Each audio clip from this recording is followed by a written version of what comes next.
recibido un opúsculo de un adláter del coronel Carlos H. Rodríguez en la que nos intimaba a no poner la marcha que teníamos pensado poner. Seguimos con nuestro programa y le vamos a dar para adelante más allá de cualquier tipo de dificultad. Bueno, toda idea tiene un poco su desarrollo y su marco doctrinario, pero también tiene toda su forma ritualizada para recrear simbólicamente las ideas. En realidad todos la tienen, ¿no? Los comunistas, los socialistas, los peronistas, todos tienen sus rituales. ¿Y cuáles eran los rituales de esta recreación simbólica, como le llamamos, nacionalista? El desfile. El desfile, los actos cívicos militares. Ah, mire, yo creí que casi estaba haciendo un chiste. No, porque en realidad empezaron con los actos cívicos militares y de a poquito, a medida que se fueron incorporando en la vida cotidiana de la gente, empezaron a dejar de ser cívicos militares y pasaron a ser solamente militares. Empezaron a disminuir la parte civil. El gobernador Carlos H. Rodríguez y su sucesor Enrique Piloto, no nos olvidemos una cosa, Carlos H. Rodríguez tuvo solamente 2 años. Asumió en 1932. En 1934, a principio de año, por problemas de salud, deja la gobernación. Y a los 2 meses fallece. Poco tiempo después está el nombramiento de Enrique Piloto, que en cierta forma fue el continuador de esta idea de seguir adelante con esta... proceso de nacionalización. Llamémoslo así.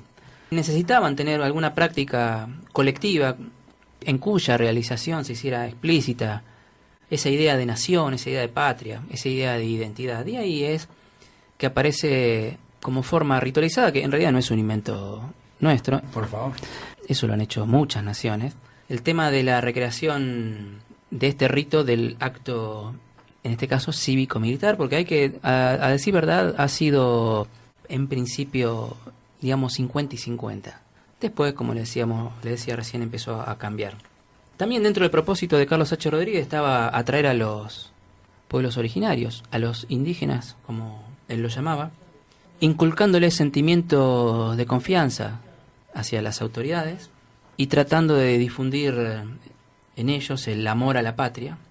Y de esta manera él recomendaba a los comisarios y subcomisarios que los exhortaran, especialmente a los caciques, a los que tenían cierta autoridad, a los loncos, a enarbolar la bandera nacional y reunirlos al pie de ella, que formularan promesas, votos de amor por la patria. Ahí nos podemos meter en camisa de 11 varas y... Claro, porque uno puede decir que mientras hacía esto, por otro lado, en las escuelas se les enseñaba a los hijos de, digamos, los niños mapuches de la época, se le intentaba inculcar la gesta de la campaña del desierto, en el cual habían eliminado a muchísimos de sus congéneres, sus ancestros. Era una situación complicada, un tanto incoherente desde mi punto de vista. No, comparto absolutamente. Imagínese, yo niño, alumno de una escuela en una comunidad, más allá de que no estaban reconocidas legalmente, pero existían de hecho las comunidades de pueblos originarios mapuche, o llámele como quiera, pehuenche, huiliche. ¿Sabe qué? Ella a veces me cansa a veces hablar de ese tema con la gente. Imagínese que me vienen a hablar de amor a la patria, que la muerte de mis ancestros fue un gesto civilizador. Bueno, no sé. Los actos cívico-militares contenían en sí una fuerte carga educativa implícita. Generalmente el programa de festejo incluía una serie de intervenciones que reforzaban posiciones sociales de la sociedad, perdónenme la redundancia, neuquina, posiciones diferenciadoras, o sea, no somos todos iguales, o sea, el concepto de patria debía unir, pero no debía igualar. Ah, mire usted. Por ejemplo, siempre reforzando esas posiciones estaba, por ejemplo, la señora del gobernador, que cumplía su rol de primera dama, la cooperadora escolar Conrado Villegas, la municipalidad que repartía ropa, calzado y víveres al, permítame la palabra, pobrerío.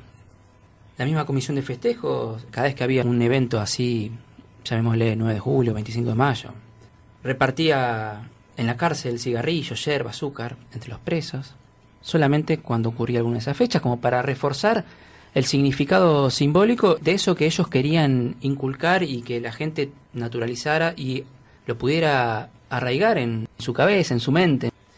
Esa aceptación, en opinión de toda la gente que hablaba de este nacionalismo, producía el engrandecimiento de la nación, de la patria.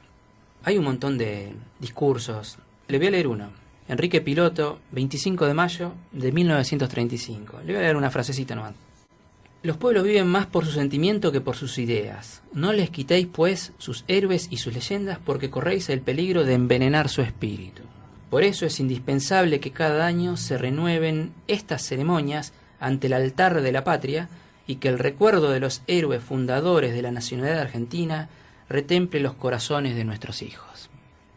O sea, cada acto se convertía en una especie de renacimiento del sentimiento del deber hacia la patria. Eso es lo que se buscaba, eso es lo que se propugnaba con todo este tipo de actos. Generalmente había una comisión de vecinos que tenía a cargo la organización de los festejos. Pero bueno, no cualquier vecino. No. A ver, el presidente honorario siempre era el gobernador. Ajá. Presidente no honorario, sino efectivo, era el jefe de la policía o a lo sumo el director de la cárcel. Secretario, algún director de escuela. Bueno, tesoreros, vocales, etcétera, podían ser vecinos en general, pero preferentemente comerciantes y profesionales. Usted me dirá, ¿y alguna mujer? Bien, gracias. En ese espacio de representación simbólico se ponía bien en claro el lugar que le correspondían a las mujeres. La cocina. Sí, no era tan explícito, no decían la cocina, pero lo dejaban entrever. Era la parte de Dios, patria y hogar. La parte del hogar a la mujer le correspondía la cocina. El programa de festejo generalmente de esa forma ritualizada, como le llamé yo anteriormente, además de la concentración y el desfile de escuelas, de Boy Scout, de la policía, también incluía los festejos populares. Un momento donde el espacio público igualaba, pero luego se disponían festejos diferenciadores. Porque por un lado están las veladas para la gente decente y otros para el resto. O sea, para la gente decente eran las veladas en el Club Independiente, en el Hotel Confluencia, donde iba lo más destacado de la sociedad. Y para el resto de la gente debía conformarse con el acto cívico. Uno podría militar. Colegir que el resto de la gente no era decente. No, bueno, yo lo de decente lo dije entre comillas. Pero bueno, en realidad... En ese tiempo se planteaban un poco así las cosas. Sí. Había gente que estaba en la sociedad, otra que no estaba en la sociedad, a pesar de que estábamos todos juntos en la misma patria. Es una cosa rara. Sí, por eso el concepto de patria, ese concepto unificador, pero no igualador, yo lo tomo con pinzas, porque bajo ese concepto, no solo nosotros, en la historia de la humanidad está llena de sacrificios que hicieron los que se creyeron incluidos en ese concepto, pero en realidad no estaban adentro, que habían quedado afuera.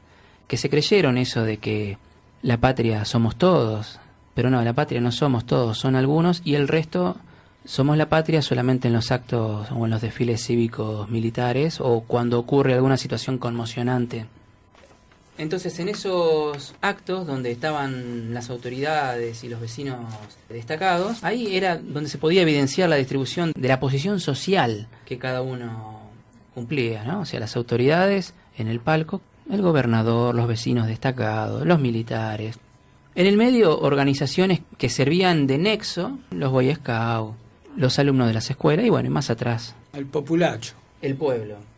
Hace un rato hablamos de cómo el tratar de militarizar a los jóvenes, no en cuanto a darles armamento, pero sino en que adoptaran su disciplina, su orden. Bueno, era parte de esa ritualización, de ese espacio de representación simbólica que buscaban incorporar y que se naturalizara en la sociedad. Y también ahí, sin quererla ni beberla, como diría mi madre, estaba la escuela, que en realidad era funcional a esa construcción de una moral nacionalista, donde esa nación amenazada por los enemigos externos o los internos cumplía una misión patriótica de desterrar, ahí ahora leo textual, desterrar del alma de los niños los gérmenes de rebelión que en su hogar extranjero se siembra, ¿no? Están hablando de los inmigrantes, donde se discuten ideales importados que no deben arraigar en nuestro suelo. Utopías, habla esa, porque yo Utopías que se incuban al calor, sí. Se la leí a mi familia en un momento.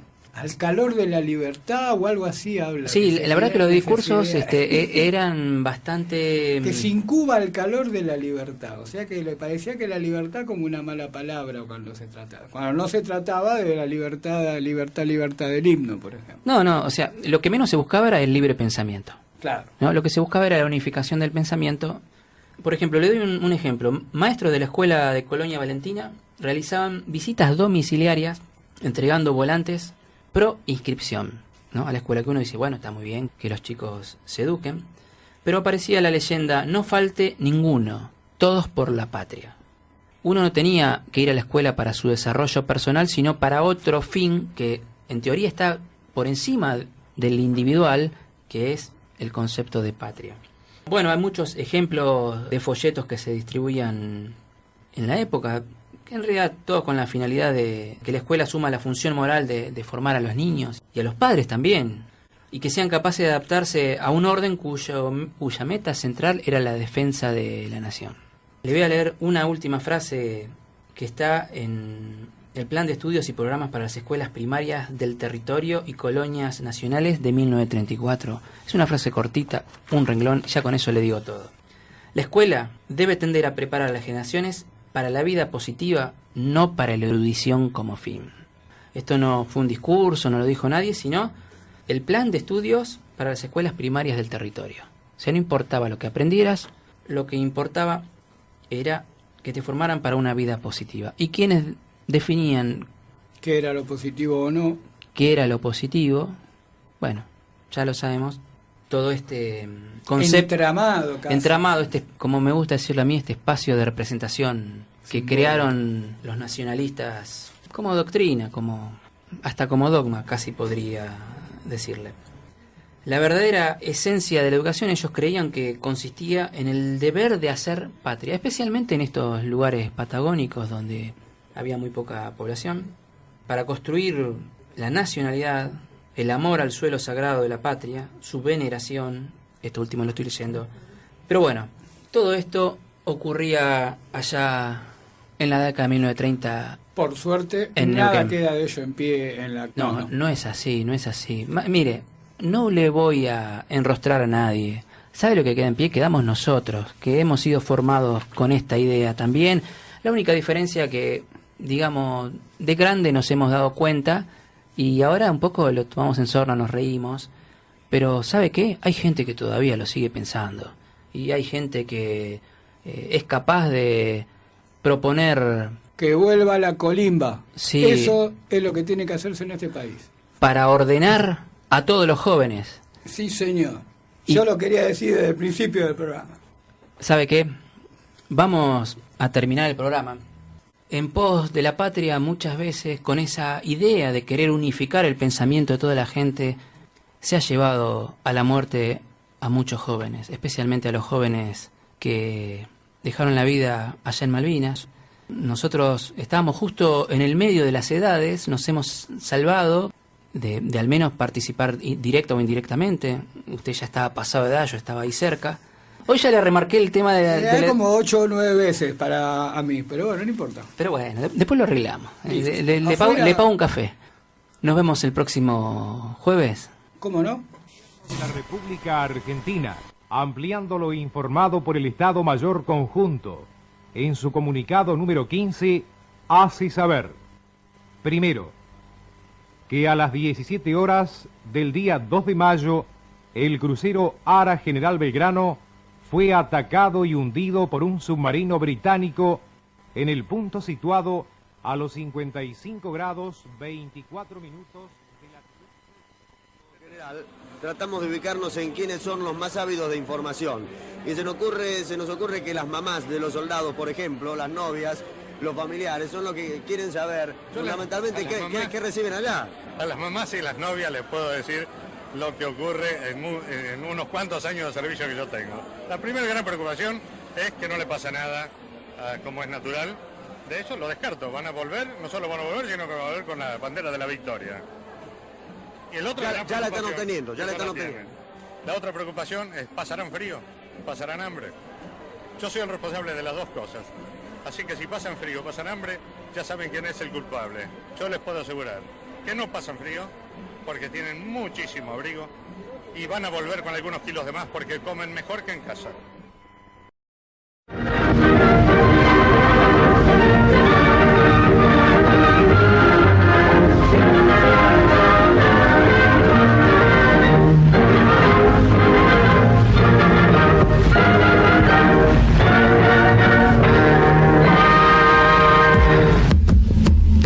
¿Qué le parece si charlamos de historia?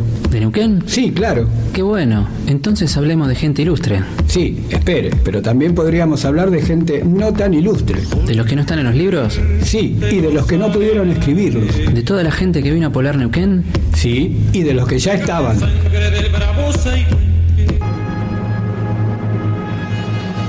Oiga, tenemos que volver al año 1916 y evitar la fuga de presos y la tragedia de Zainuco. Espere, pero entonces no podríamos hablar más de ese tema.